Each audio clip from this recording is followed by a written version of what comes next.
Winter Garden, Orlando. Welcome to another edition of Real Family Talk.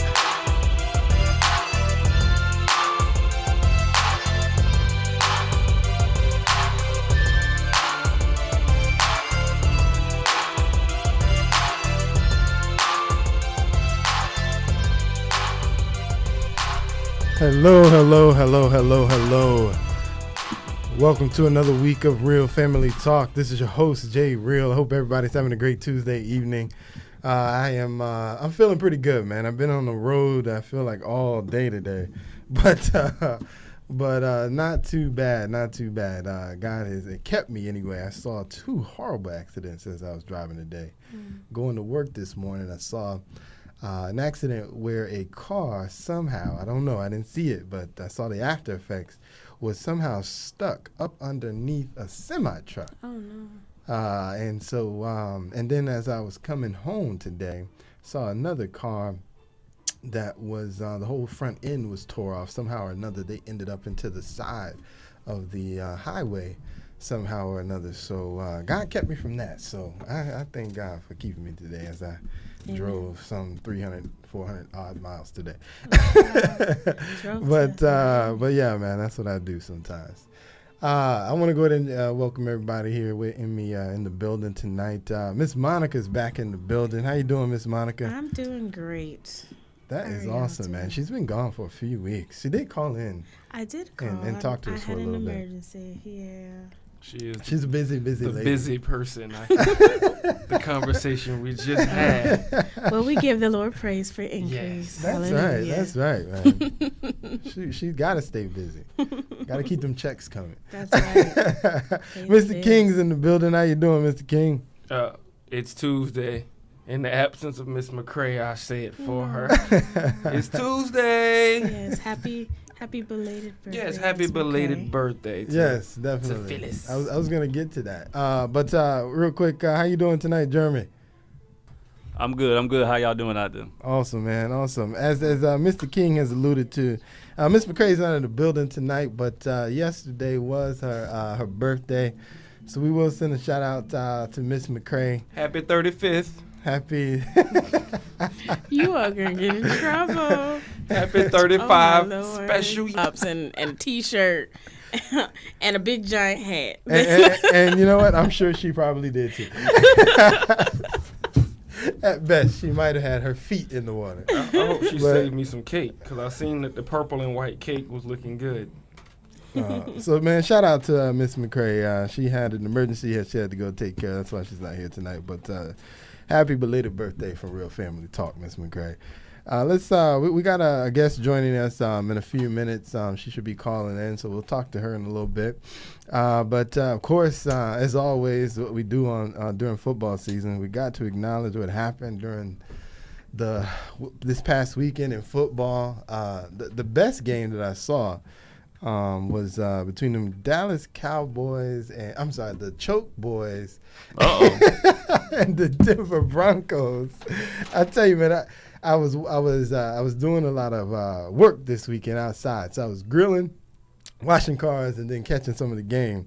There's a lot going on, I know. But I caught like most of the second half, and then in that last drive, I went outside. The Broncos had just tied the game at 48.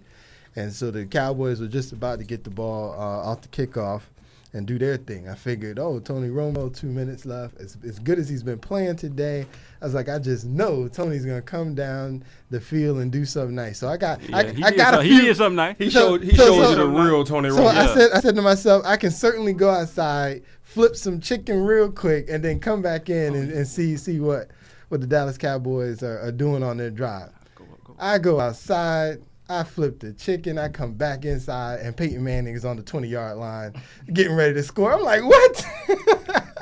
What in the world is going on with these Choke Boys, man? I thought that Sunday might have been their day, man. Not against the Broncos. But them Broncos looking real good this year. Tony Romo finally showed up in the fourth quarter. Yeah, because he was looking like somebody else. That the first three, he was really looking like, okay, I see why they've been sticking with dude. But in that fourth quarter, there he go. There goes, like they say in basketball, shoot your regular now. And that's exactly what he did. He shot his regular and threw that interception. But you can't blame it all on him. It overall was a great game. But at the end of the day, when the play goes south and then you run in and you get tackled before you even get to the touchdown and you right there at the goal line, sorry about that, Tony. It's just not for you, man. You need to do like your boy and become a different. Just do something different. I don't know. It's just Tony's not working well in that atmosphere in Dallas. I think that he needs a whole new he need to go somewhere else, and Dallas really need to get another quarterback. But they don't want to do that. They just stuck with Tony. They're not doing that, brother. They just paid that brother. Get him $100 million. Who gonna take him? Oh my goodness. They just paid that brother. That brother. 55 guaranteed. Ain't nobody giving away that kind of money for interception. Nah. They are not, brother. They stuck with it, man. But other than that, man, I didn't really see too many really exciting games. I was surprised the Jets beat Atlanta last night. That game was That wasn't exciting. I would say it wasn't necessarily exciting. It was just it was unexpected. I didn't. It was unexpected. I didn't even watch the game. I would say this. Geno Smith played good last night. I figured the Jets. Atlanta would have pounded on them boys, but yeah, Geno, he had a really good game. I think he had maybe missed 5 throws the whole night. I mean, he only threw about 20-some times, but that's pretty decent for a rookie. The ref still took a play in that game. The ref called some offensive pass interferences that really took away the momentum from the Falcons. So if you had to really see that game to see how the refs took over the game because of some non-existent offensive pass interference calls. Another game I saw was the Chicago game. I forgot who Chicago was playing. New Orleans. And they gave that game away. Chicago had that game in their hand, and they just, every time they had the chance, they just gave it, just gift wrapped it like it was December 25th and gave it to them other almost teams. like the Cowboys, huh? No, the Cowboys ain't just gift wrapped it. They gave it away like, okay, I'm going to make it a secret, and then I'm going to give it to you in the fourth quarter on the goal line. But Chicago just gift wrapped it like, here, you know it's Christmas, here you go. Yeah, man, that's football for you, brother. On any given Sunday, as they like to say. But yeah, man.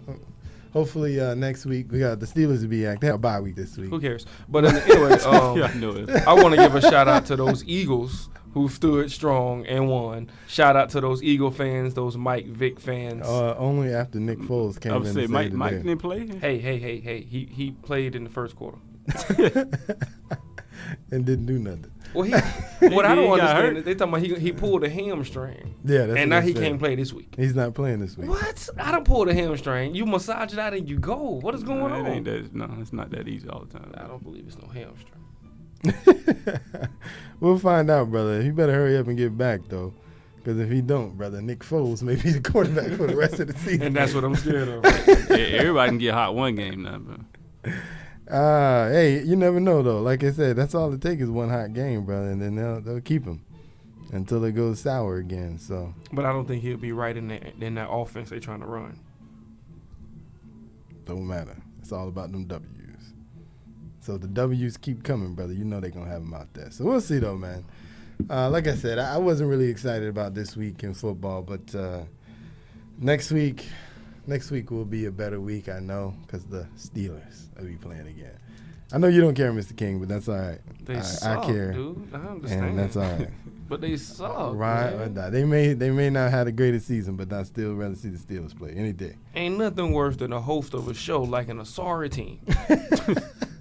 All day you just got to hear him boast about the sorriest team, and you just like, man, can we talk about the Broncos? Can we talk about the Saints? Can we talk about the Chiefs? Nah, man, we got to talk about the Steelers. That's right, brother. That's like talking about the Giants. Okay, don't nobody want to talk about the teams that's losing, man. Can we talk about the Chiefs? The Steelers? Nah, I'm straight on them, man. Somebody else besides the losing team. I'm straight on them other teams, brother. All about them Steelers, baby. But we'll move on, brother. Love my Steelers. That's right, man.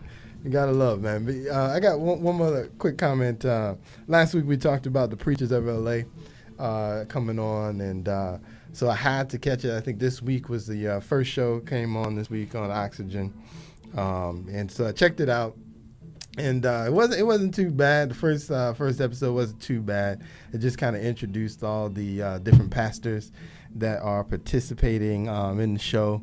And it was okay. It was okay. I do like. I gotta say, I think I've heard of Bishop Ron Gibson before, but he definitely comes across as a interesting man. I think I'm gonna watch. I just love to see how he does with in the show here. The one thing I did find hilariously funny about him is he wears his shades when they're not on his face.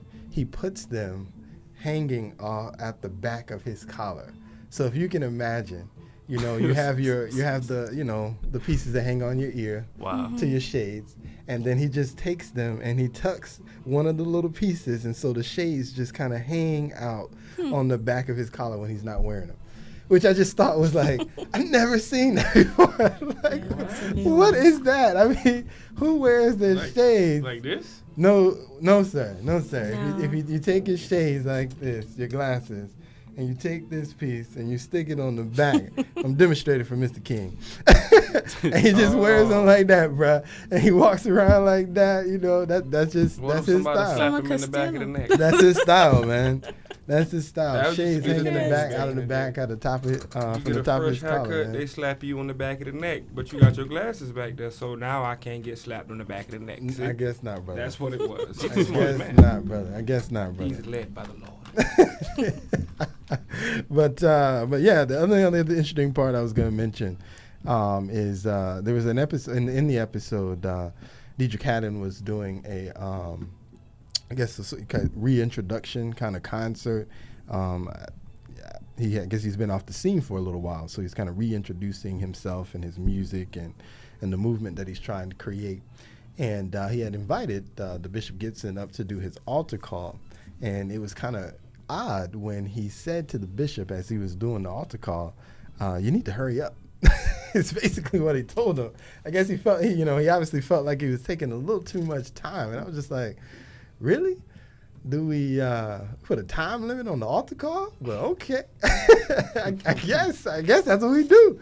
But other than that, I mean, it was pretty normal introduction, just kind of getting used to the pastors and their wives, and Deidre Haddon and his fiance. And so we'll see what the season brings, but seems like, kind of interesting just to get a peek behind the curtain, if you will, I guess, of these well-known preachers. We'll see how it goes, man. I just hope the Lord stays in the forefront. Oh, I just think this is such a bad idea. I mean, they should have learned from, what was it, Preacher's Daughters? What was the other one? I didn't see that one. Man, that was a Preacher's Daughter train wreck. Was crazy. It was terrible. And I'm like, this does not give God any kind of glory. Like, this is just so bad. I mean, these girls are wilding out. They're just acting all kinds of crazy. Had the one girl, she was like 15, sneaking out the house. Yes. But it's on camera. That's the crazy part. Yes. They got her on camera, sneaking out the house, going to hotel rooms. What? Having a party. Yeah, having a party on with camera. boys at a hotel. I mean, there was just so much that was going on. And the parents were not, unified in their discipline. It was just a big mess. And I'm like, what? Who thought this was going to be a good idea? Like, what is this show, The Unbeliever? Like, what? And this is starting to seem like the same thing. I just think this is just not a good idea. I don't know. 417-894-1680, of course, is the number. But you know what it could do is it just gives people a reminder that pastor or not pastor, you still are human. Yes. And you're going to, make some missteps here and there. And that's okay. But as long as you go back, learn from those mistakes, repent for those mistakes, and not repeat them, that would be the goal. So it could just show them in that light as, wow, these people are humans too. That's not on this pedestal that we tend to put preachers and pastors on sometimes. We put them on these pedestals and then get so disappointed because at some point they do show us, oh, wow, he is a human. All right, now hold on. But I think, go ahead. Now, hold on now. Now, who you think looking at the show talking something? Oh, yeah, they human too. Yeah, exactly. That's what I was finna say. I said maybe the believers would be like, okay, well, they got issues just like we do, but I think it was on, I don't know what show it was, but it was a night news channel, and they were already talking about, the Porsche that Bishop Noel Jones drives. Why does he drive a Porsche? And da-da-da-da-da. Already scrutinizing, But they're going to do that anyway. And this gives them more fuel. This gives them more fuel. Like, now, look at these things like this. And they don't ever address that. They don't kind of discuss that, and I don't know.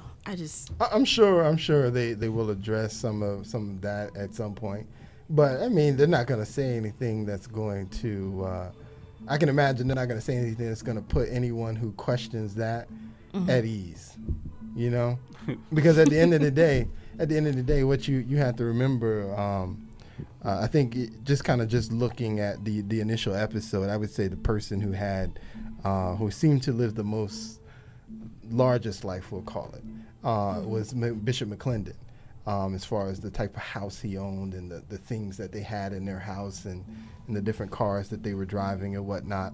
But what you have to remember about him, he's not only a pastor, he's also an artist. And I'm sure he has other businesses, so there's other streams of income that he has which help him live that particular lifestyle. It's not just preaching at the church on Sunday, So you have to kind of put those things in perspective. And most successful pastors, have other businesses that they're plugged into, which provide an income, which in a lot of times even greater income beyond what the church may be sowing into their life. So I mean, you have to put those things in perspective, which you're right. And I understand those. I mean, and I totally understand because I'm a business woman myself. But I think that, like you were saying, a lot of people, they don't look into those things. A lot of them are authors. A lot of them have other assets that they provide and that they are able to, benefit from to be able to have a lifestyle. Who's to say that? A pastor is not allowed to drive a nice car if a prostitute is allowed to drive a nice car. Doesn't really make a lot of sense. Right. Well, but what a lot of people are saying is that if you're supposed to be different, they're supposed to look at you and see different. You're not supposed to look like the world. So if the world, like you say, the prostitute is driving a nice car, why is the pastor driving a nice car if you're not supposed to look like the world? But that doesn't mean that you're supposed to have holes in your clothes and look that's meek and lowly. And that's what they do to make excuses, because we all know as humans, ain't nobody gonna have no holes in their clothes if they got some money. Now, what we trying to say is you ain't got to be driving no Porsche. You can drive a Nissan. You can drive whatever you want. Really? You can drive whatever you want. If you can afford it. If God owns everything in the world, why I gotta drive a Nissan Altima? Right. Hold on, what's wrong with Nissan? When God bless me. Nothing's wrong with the Nissan, but I'm just saying, if he gives me the ability to get a Bentley, I'm getting the Bentley. Not me. I don't want no Bentley.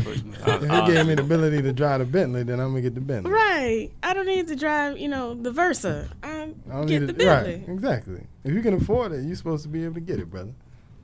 That's what I'm saying. 47894-1680. Afford it don't mean you're supposed to get it. Exactly. Hey, why it's not? your money.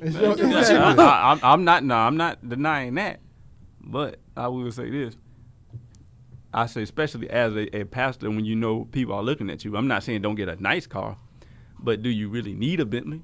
No. What's wrong with a Rolls Royce, let's say? Would you want a member if they had the ability to get that? Wouldn't it be fair enough to encourage them to get what they want? Why would you not? I'm not saying that. I'm not. The member is in a different situation than the pastor. Not really, because I wouldn't want to be driving a better car than my pastor. I'm driving a Rolls Royce, and my pastor's driving a Honda Accord. Well, no, I ain't saying you got to get a Accord. I ain't saying you got to get a Accord. I mean, even just you can get a nice Lexus. You can get a nice Nissan. You can get a nice. Yeah, I mean, ain't nothing wrong with Nissan. What's wrong with Nissan? I bet you that Bentley break down before that Nissan. Exactly. And I bet that Nissan and it ain't gonna cost you half the money. Exactly. Well, they're allowed to get the desires of their heart. So if that's the desires of their heart, go ahead, pastors, get what you want. I guess. Don't get wrong. I ain't knocking nobody. You can drive what you drive. You grown. That's your money. You do what you want to do. I'm just saying. I think sometimes some people do things in bad taste, I would say. That's what I would say that. Or you think in excess? Yeah, that's it. Okay, that's what I'm looking for, in excess. I mean, honestly, I would say this honestly, as a pastor, if your main focus is supposed to be ministry, do you need 5 cars? You know what I mean? Do you understand what I'm trying to say? I understand. It's like one of them things. How are you gonna roll up and minister to poor people and pull up in the Porsche? That's not, you ought to gives them hope. No, I honestly think I kind of put up a wall when they see that. Like, why are you throwing it in my face? I mean, I understand you're successful. I mean, most people understand that, but to some extent, I just think it'll be a lot easier to minister to some people sometimes if some people weren't so extravagant. And not saying they couldn't have it, but when you go do minister some places, you might need to leave a Porsche at the house. Keep the Nissan so you can pull up in the Nissan. Keep the Chevy, pull up in the Chevy, just not the Porsche. But see, if you're gonna get jealous about that, I mean, as far as that person saying, okay, well, I'm not gonna receive what God has for me because they drive a Porsche, then that seems more like that's more of your issue than. I mean, but I mean, I understand that, but if they in the world, they can't understand that yet. You know what I'm saying? So I think it's like in order to reach them, maybe you don't pull up in that yet. That's what I'm saying. So until they get to a point where they understand what you have and what they have has nothing to do with each other. Their salvation has nothing to do with that. I mean, they have to understand. You know what I'm saying? Until they get to a place in spiritual maturity when they understand that is all right. Sometimes I think it hinders certain people. It hinders a lot of people because a lot of people just kind of like, okay, they don't see it how you see it. And as a leader, you have to understand that everybody not going to see it how you see it. And you are the leader. So you still have to handle that accordingly. Now, some people may see it how you see it, Ms. Monica. Some people may see it how the other people see it. I see it as, hey, do it how you. That's you, and that's how you got to do you, and I'm going to do what I got to do. So I'm just, giving different points of views. Mm-hmm. But at the same time, some people see it as, okay, why are you pulling up in a Porsche to the revival? And nobody else has that type of money.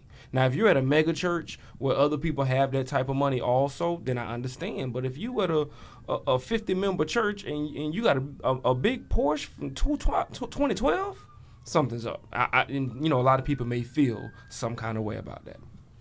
And I think it's a mentality. I think that we as a community just don't feel like spiritual leaders should rise to that financial wealth place. It's called gluttony. And I think some people have, it's called gluttony. You don't need that. You may have the means, but you don't need it. Who's to say that you don't need it? Who's to say? Right. Who's to say when you committed gluttony? The same person that say when you committed gluttony. Well, I don't think so. I mean, Jesus walked around with linen that had no seams. So are you going to say, well, Jesus, you should have just got some rags that, that had seams, to show the people that they could be comfortable around you. First of all, I'm Jesus, and I made these myself. Okay, didn't make them I can wear what I want to wear. Well, I'm just saying, if he is our example, why do we have to? We are heirs. We're heirs. So why do we have to be, tiptoeing around other people to make them feel comfortable? They need to just get it off their shoulders. What I'm saying, from my point of view, I'm not saying in your everyday life. Obviously, if God bless you with that, by all means. And I ain't telling nobody they wrong for getting anything. It ain't no sin to buy nothing you can afford. Mm-hmm. But I'm just saying sometimes in some contexts, I think it can be out of place. Like I said, if you're going up, you don't want to pull up the Thanksgiving to the soup kitchen in the Porsche, is what I'm saying. You know what I'm saying? But if you're touchable, and I think it's about the attitude. Like if they come out in the Porsche and they like walking on clouds and they don't put nothing, they don't talk to the people. They walk by you like, excuse me, you almost touched me. Exactly. Yeah, then that's another thing. Yeah, but if you are touchable and you are there for them and you share the love of Christ with them and you pray for them, you are there just like anybody else. Then I can do what you do. Do what you do. Yeah, I'll give you a good example. In the show last night, Bishop Ron Gitson, he pulled up, and he was somewhere in Compton, I believe he was, and he apparently has a nice, I think it was a nice Chevy, but it was kind of like sort of like pimped out, like you would expect a hood guy, however you want to describe him, to have a nice little Chevy. So it was, it was nice. And so, but he pulled up in the neighborhood and he got out the car and he was speaking to some gangbangers, and he was very approachable. He obviously had a rapport with them from previous discussions that he's had with them. So him pulling up in his very nice pimped out Chevy wasn't it wasn't intimidating. It was there's the bishop. You know what I'm saying? He coming by through the neighborhood again. Right. So it's that approach and the approach that you have with people is going to take you a lot further than what you have and what you show up in, because that's just materialistic, and the word has nothing to do with what you drive.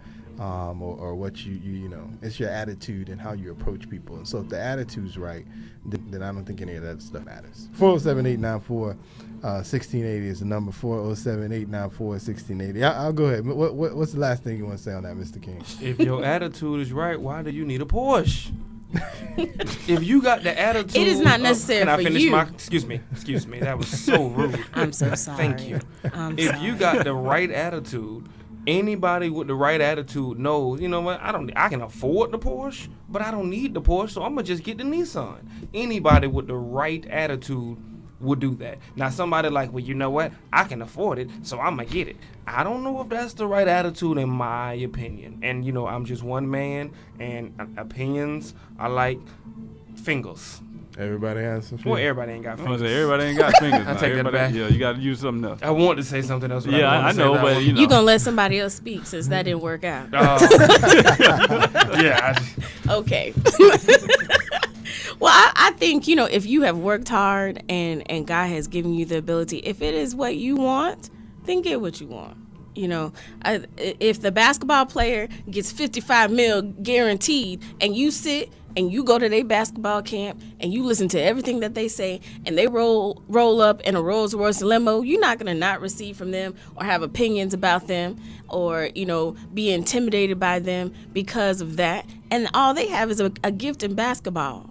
But we, are critical of people who have the gift of God's anointing. That's right. And have healing and have, things that you can't pay for. So why would we put, a value on that? It's different pedestals. And the basketball player, you are not a man of God, from God, delivering a message that God sent through you. You are just here to play basketball. You go ahead and drive your little car. But you the man of God. I expect somebody from a manger, not from the Four Seasons. I'm sorry.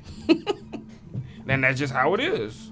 Everything that happened. That's your expectation. I mean, we can agree. I was looking at this movie, and it was a really good movie. I think it was called Indiana Jones and the Last Crusade. And in Indiana Jones and the Last Crusade, they had to get a cup of the King of Kings to say which one of these cups that the King of Kings drink out of. They had tons of cups, and the cups were beautiful, and the cups was looking tarnished. And the first cup the man chose was this beautiful diamond, gold, and everything, and he died. And then when Indiana Jones came and got the regular old ugly looking cup, he lived and his daddy lived too. Because it ain't about the flash. We got Aisha on the phone. How you doing tonight, Aisha? What's your comment today? Yes, sir. The young lady made a marvelous point about how we look towards or look highly upon celebrities and quote-unquote stars, and we don't mind accepting their advice. And, you got Oprah, and they give us all these worldly advice. But our pastor, if they so happen to be in a financial stable lifestyle to where they can afford a Porsche, I guess that's the car, that's the topic of the conversation. The Bible says we're overcome by a testimony, and you see that they're pulling up in a Porsche, but you don't understand what they did prior to that. They could have been driving around in a hoopty, praying and fasting, and God blessed them, and we shouldn't hide behind, even if it's the 2001 Cadillac DeVille, that's something that's luxury to me, but that's not something, that's not a Porsche. That can be my Porsche, pretty much what I'm saying. And the Bible says, with love and kindness have I drawn to thee. So we shouldn't, as a church, we shouldn't look about what people have at the possession. Heaven and earth going to pass away, but God's word is going to stay here forever. So it really doesn't matter. As long as we don't put nothing before God, and as long as we keep God first, we can have a Porsche, a limousine. None of that matters to God. Right. As long as he has our lifestyle and a dedicated worship lifestyle from us, then I believe that I believe that we're okay. All right. I appreciate your comment tonight, Aisha.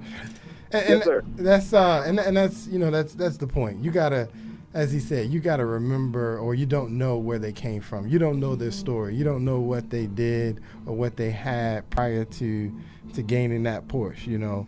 And that was one of the points that they made as they discussed it as well. You don't know where I came from. So you don't know that maybe Bishop Ron Gibson was a gangbanger, and that's the lifestyle he lived and sold drugs on the street and blah, blah, blah. And now, some 30-odd years later, God has blessed them to have all of this and to not be that gangbanger, and then to be able to go back in those same neighborhoods and talk to other young men that may have been in his situation 30 years ago.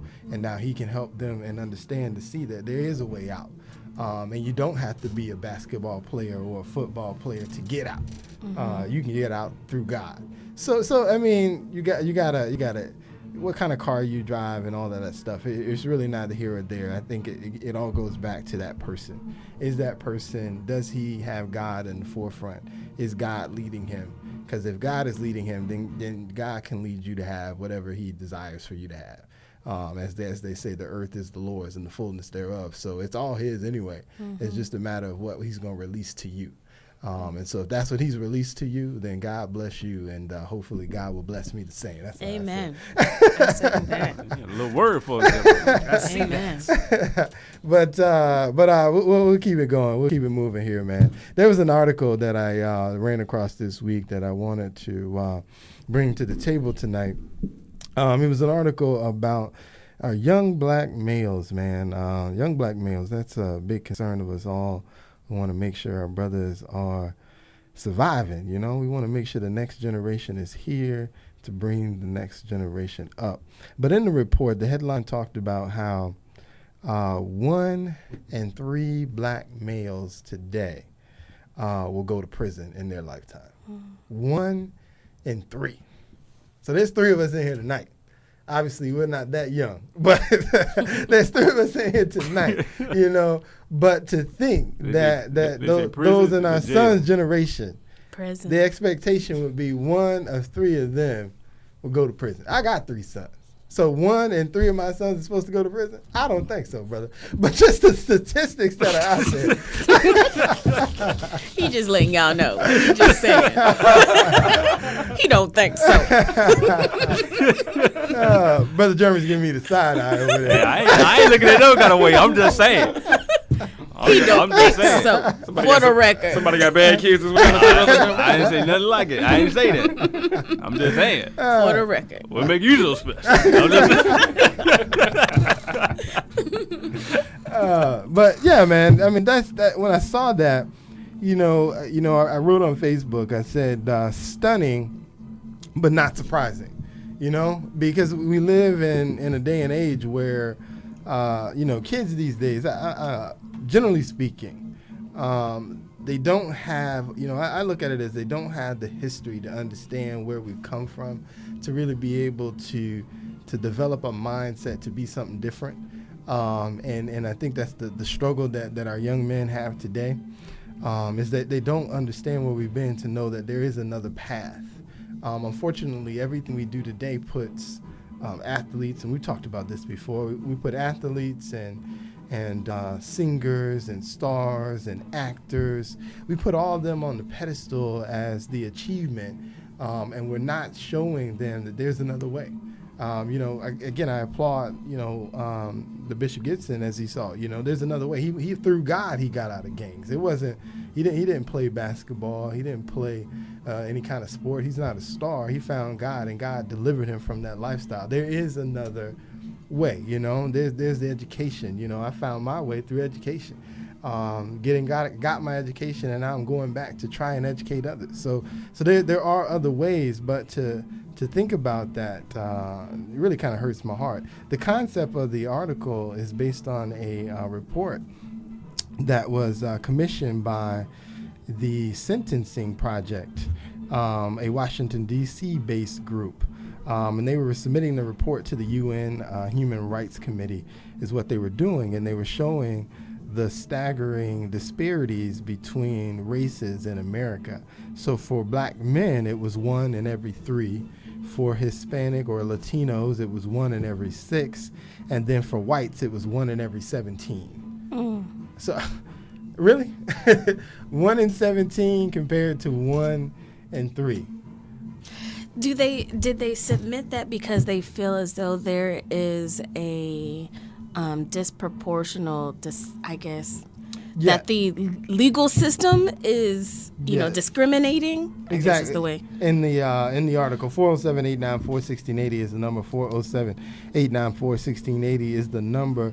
In the article, I found the article on the Huffington Post is where I found it. But the Sentencing Project submitted it to the UN Human Rights, and some of the highlights that they blame or suggest or contribute to these disparities are, as you can imagine, based in the criminal justice system, from how often we are arrested, from how often we pretend to go to trial, and then the type of sentencing that we get when we do find ourselves in the legal system. So yeah, they contributed, back to the criminal justice system, and we know, generally speaking, black males are more often to get pulled over, so that's a contribution. Black males are more often to get arrested for low-level drug offenses. I mean, they've done studies, and even they cite studies in the article that suggest, if you look at, generally speaking, young teens, black and white teens, they're doing drugs at a much higher rate than we are, but we are getting arrested more often than those same young white teens. And we're getting arrested for the dealing more so than the using is a lot of times.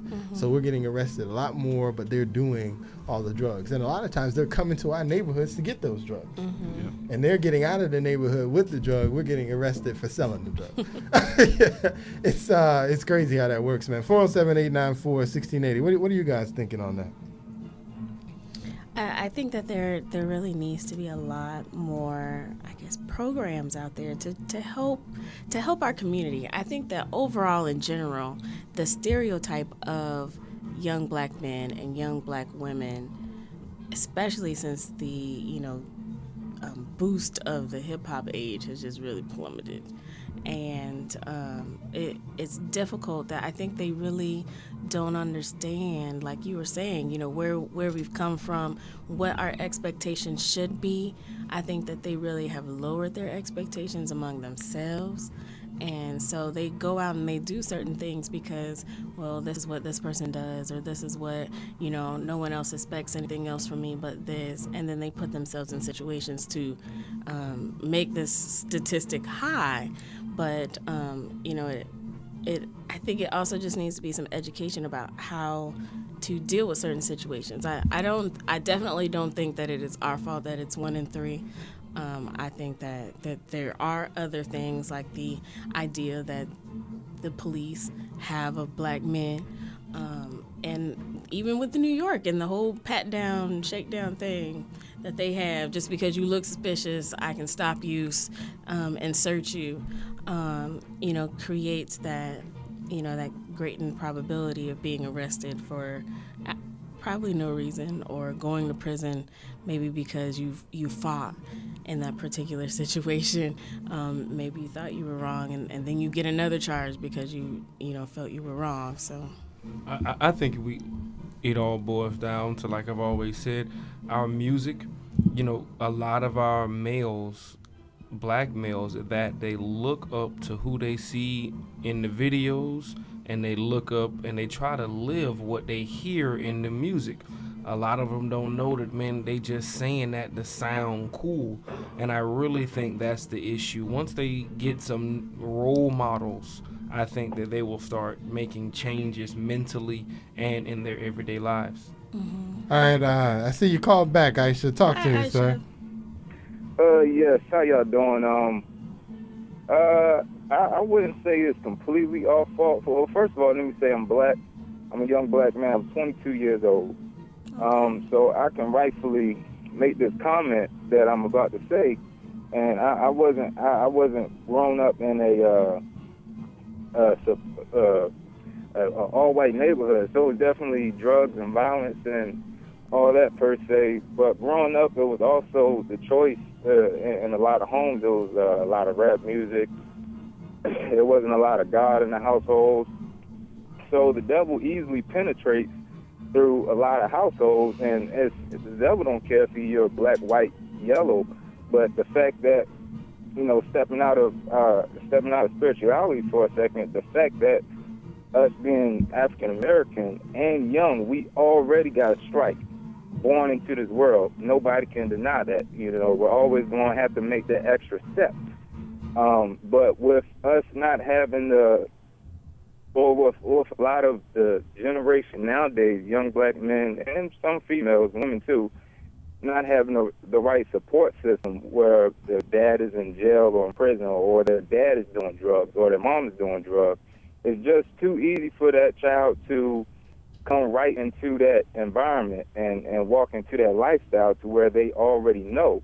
So no, it's not completely our fault, but if that child, or I think one of the young men mentioned earlier, you know, if you don't have that self-will to do something different and say, okay, this is not what I want, I see this is wrong, my uncle in jail, my dad in jail, my brother's dead from gangbanging. If they don't have that self-motivation to say, okay, I'm going to do better for myself, there is no other solution, period. You know, they are always going to fall. It's a generational curse, you know, and that's one thing that it has to be brought up. We can't blame the white man for nothing. You know, we can only blame ourselves, in my opinion. And with putting God back in the household, that's the solution to all. I got to stop you right there. Because I can't blame him. Because if he wasn't writing the checks to make those that sell out, because those are the people that our youth are watching. Because we don't have any role models in the community anymore. If you're not a celebrity, you're not a role model. And you know who's writing the checks for those celebrities? The person that you just said you don't want to blame. And that's the only reason I have to disagree with you, because from the beginning of time, we had house slaves and we had field slaves. And still to this day, we got house slaves and we got field slaves. And who is writing those checks to those house slaves is the one that you don't want to blame. Not trying to say they all the way to blame, but it's still some blaming though. It's a decision, though. It's a standard that you have to have for yourself. And if you're going to sell out for money, then that's on you. No, it's not. But it's deeper than on you. Because once you sell out for money, now you got all these other kids looking at you because you done sold out. And now they want to be who you are. They don't know that you sold out because they don't know the behind the scenes of what you had to do to get to where you at. They just see you throwing money, driving nice car. They just see the lifestyle and they think, you know what, my daddy in jail. I want to be like you. That's why I said that a lot of it has to fall in with the house, because if you're growing up and that's all you see on TV, well, of course, you know, that's what you're not intelligent enough to understand that it's all fake. But if you have a dad, or not even a dad, but if you have a figure there that's like, look, you know, this is the right way that can steer you in the right direction, mainly since this is a Christian radio, to steer you in the direction towards Christ, and let them know that this is crazy, you know, this is not the way, but, you know, I'm going to show you the way, put you in church or whatever, or however you want to do it. But if that's not there, then all we're doing is just falling into the person who writes that check. That's what they're trying to do. That's their plan, is to pay them to get us to look at them and say, I want to be like them, and then we're in jail. Those guys who smoke weed and that do all that on TV, they're protected. They can do all that in front of the street or whatever. They're not going to jail. Let us try it. Right. That's why it's 1 to 3. Right. Exactly. And that's exactly what the issue is. And like you say, they protected. They can do what they want to do. They're celebrities, and they're influencing the children to do what they're doing. And then when the kids go and do it, now you see what's going to really happen in real life. But like you say, the parent or the guardian or the role model has to show that child that is fake. That is entertainment. But some people aren't doing that. Right. And that's why I believe it's 1 to 3. Because it's a lack of steering inside of the house. You know, the Bible says charity starts at home. Train up a child the way it should go. So if you step outside of the world, out of the word of God, then it's going to fail. There's, it's no other way to put it. Right. If you don't do it God's way, it will fall. In my opinion. Well, I appreciate the comments, Aisha, man. Thank you. Thanks Yes, for listening sir. to the show, man. Yes, sir. Yeah, man. All those things that he was saying. But as far as your comment about the white man, having some influence here, I just won't accept that one. Just because when it comes to these different artists and stars and all of that, everybody has a decision to make. And, once you make your decision, that decision is on you. It's no different than you talk about. You can kind of talk about the devil. The devil is going to do what the devil's going to do, but it's your decision as to whether or not you adhere to whatever that evil thought is that the devil puts in your head. And so once you adhere to it, then that's on you. Mm-hmm. That has nothing to do with any kind of other outside influences, because we all have a choice. And once you make that choice is on you. Some of the other things the article highlighted as some of the things that contribute. It talks about how once arrested, obviously we're more likely to get convicted of a crime compared to others. We're also more likely to face a tougher sentence compared to others. 407-894-1680. Remember, if you want to join the conversation. It also talks about even the public defender system and how a lot of us end up, because we can't afford lawyers, with the public defender, who of course is typically overworked, underpaid, and they got 1,000 cases on their plates. Right, entry level. Right, entry level. So the experience isn't there, and so you end up going into court not fully prepared, because your lawyer is I'm not saying they're not trying to do their best, but when you have 50 million things sitting on your plate, you can't be an expert at all of them. Mm-hmm. You're gonna miss something, and so they talk about how that contributes. Overall, what was interesting about the article is it was, like I said, being submitted to the UN Human Rights campaign, and obviously the UN really has no real power, especially in the United States. But but the point of the article was that they were trying to highlight these differences in our country, of course, in hopes that we will do something about it. Because, we've talked about these types of things. We talk about this all the time, the disparities that go on with blacks and their conviction rates, especially of young black males. We've obviously seen the unjustified killings of young black males throughout the years as well. And so, they're trying to make a point through the UN that this is going on in our country and that we should do something about it. Ultimately, it has to do with a treaty that we signed. But again, the UN has no real power. But a treaty that we signed along with several other countries in hopes that they can, basically make a stern statement to the United States to say, you guys have a problem. You should do something about it. And they'll say, okay, thank you very much. Thank you, UN. We know We that appreciate already. the comment. But I just, it's interesting, like I said, it jumped out at me. 1 and 3 young black males. Like I said, it's home for me, because I actually am the father of 3 young black males, for sure. And like I said, I know in my household we are going to prevent that from happening, but we will break that statistic. He's just saying. Brother, I see the side eye, brother. I see the side eye. What side eye are you referring to? I have no idea what you're talking about. He on the side of you. So. It's just such a great number. I definitely encourage our community to put some things together to educate our young children and to give them options and to encourage them to do greater than what they see on television, and really just reach for opportunities that they think they don't have. I've gone and talked to many kids and talked about college and talked about other options, and because they may live in situations financially that they think, oh, well, college is not an opportunity for me. It's not an option for me.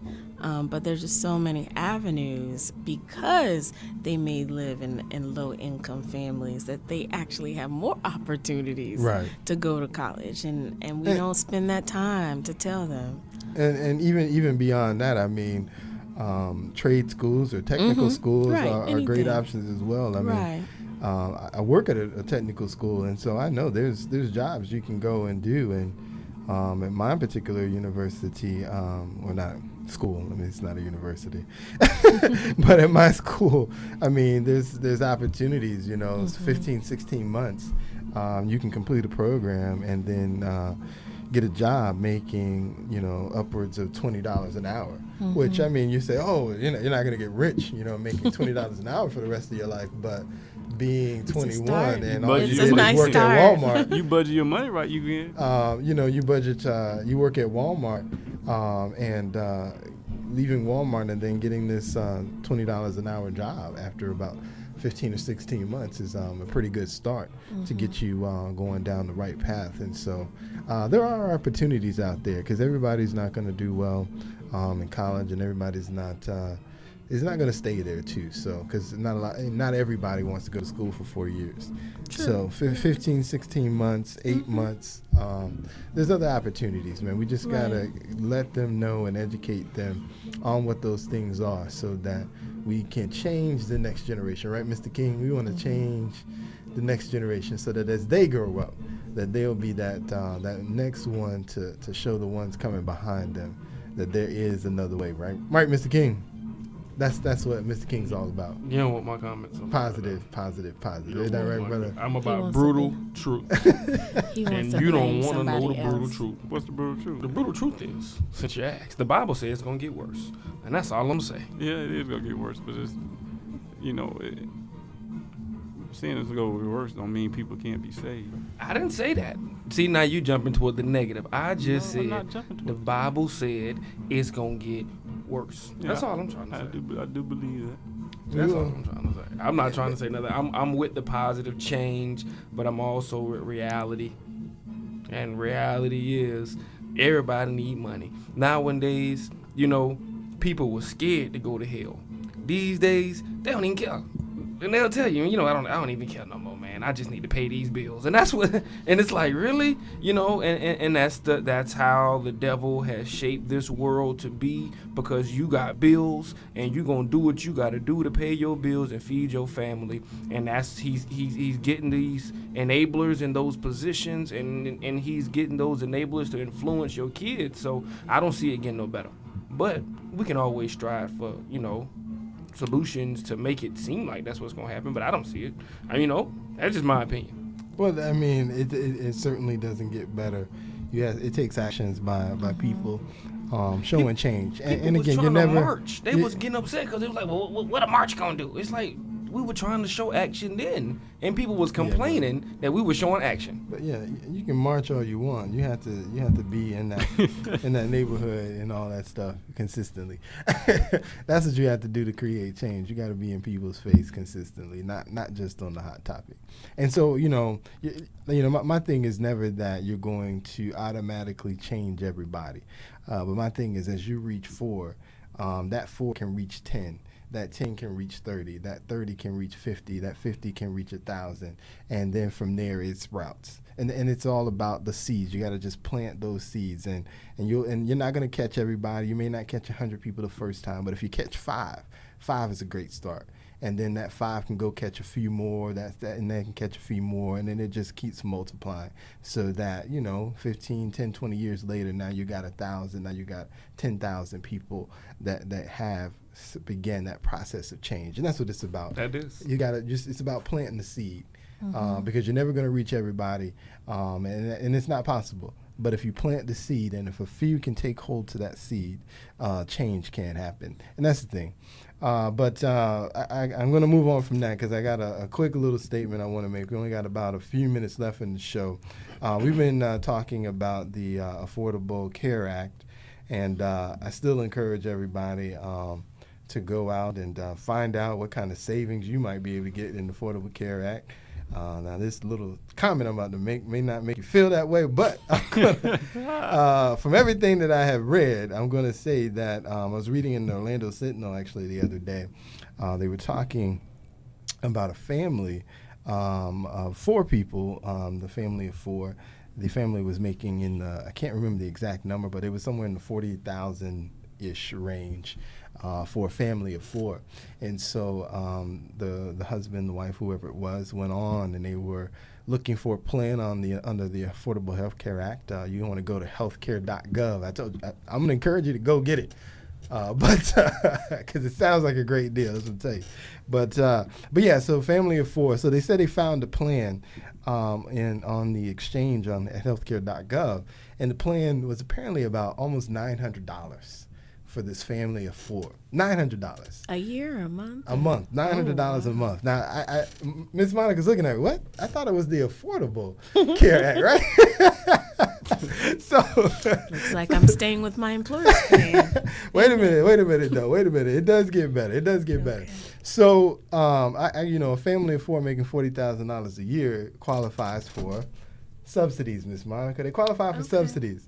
So after the subsidies, the family of 4, $900 plan, their payment per month was going to be approximately $185 or $190 a month. Oh, that's affordable. So there you go, Miss Monica. That is affordable. Affordable only after what do they have to do to get the government had to kick in almost $700 a month for this family of 4. Brother Jeremy, when you multiply that by 12, how much is that, Brother Jeremy? He's good at math. He's a finance man. Multiply what? When you multiply $700 by 12, Brother Jeremy, how much is that? Isn't that about $8,500? $8,400. $8,400. Really? So you got to kick in $8,400 for this family to make it affordable. So again, I'm gonna tell you go, because it obviously sounds like a good deal if you can qualify for these subsidies, because you're ultimately paying almost nothing for quality health insurance if you can qualify for one of these subsidies. What do you get to qualify for the subsidy? You almost have to just go online and apply. I mean, it's obviously going to be related to your income. How big your household is will determine how big of a subsidy you get. And so until you go online, put in your information, you'll probably never know exactly what you'll qualify for. But hey, I encourage you to go. If you can get $700 free from the government to get some great health care, I say go for it. But if the government is shut down, for us that have to, when you think about the years that the government is going to kick in this money, get it while you can. There you go. Soon we will not be number 2, because we're not number 1. And therein lies why I take any issue with the whole concept of the Affordable Health Care Act, because the government is going to kick in a lot of money, and people say, "Oh, the insurance company must like it." I'd like it too, if I knew I could get $8,400 for one person to get health insurance. Now they're trying to get over 10, 20 million people on this thing. Just imagine, on average. We opening up an insurance company. There you go. We started an insurance company. Real life health insurance. That's Real what I'm family. talking about. Real family talk, health insurance. And therein lies what I'm talking about, brother. Thank y'all for listening. This is Jay Real. Have a good week. WOKB, Winter Garden, Orlando. It's Gospel 1680 WOKB, your urban environment and inspiration station. I'm Brother Chris Shaw, bringing you the best in gospel. It's 10 o'clock. It's 10 o'clock. Jay Real, man, I appreciate you. Thank you so much for all that you do. Man, keep up the good work. Don't let nobody turn you guys around. You guys are doing a fabulous job. We're getting ready to go back in the day, back to the Garden of Eden. Yes, that's right. I said it, back to the Garden of Eden.